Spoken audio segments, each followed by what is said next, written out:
Hello friends, চলে এসে তোমার সাথে নিউ ব্লগ নিয়ে অনেক দিন পর। তোমরা দেখতে পাচ্ছ আমরা ঘুরতে বেরিয়েছি। হ্যাঁ, আমরা এসেছি দিল্লিতে আমাদের রিলেটিভ থাকে, তাই আমরা ঘুরতে বেরিয়ে গেছি একদিন টাইম করে। তো তোমরা দেখতে পাচ্ছ আমরা প্রথমে চলে আসি মেট্রো। হ্যাঁ, মেট্রো করে আমরা আমাদের লোকেশনে যাই। আমাদের লোকেশন হচ্ছে অক্ষরধাম, তার জন্য আমাদের 3বার মেট্রো করতে হয়েছে। তারপরে আমরা আমাদের লোকেশনে পৌঁছেছি। তো লোকেশনে পৌঁছে আমি বাইরে ক্লিপ যতটুকু নেওয়া নিয়েছি, কারণ ভিতরে কোনো রকম মোবাইল বা কিছু অ্যালাউ নেই।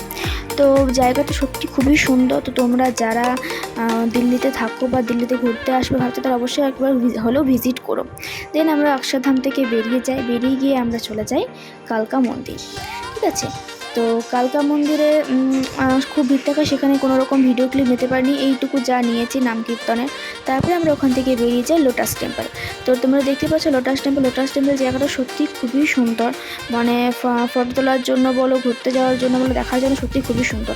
তো তোমরা একবার হলে ভিজিট করে দিন। আমরা বেরিয়ে যাই কৃষ্ণ মন্দির। তো তোমরা দেখতেই পাচ্ছ কৃষ্ণ মন্দিরের ভিউটা খুবই সুন্দর। মানে সব থেকে বেস্ট আমার লেগেছে কৃষ্ণ মন্দির এসে, মনটা জাস্ট ভরে গেছে। তো তোমরা যারা ঘুরতে আসতে ভাবছো, অবশ্যই কৃষ্ণ অবশ্যই ভিজিট করো। দেন আমরা বেরিয়ে যাই বাড়ির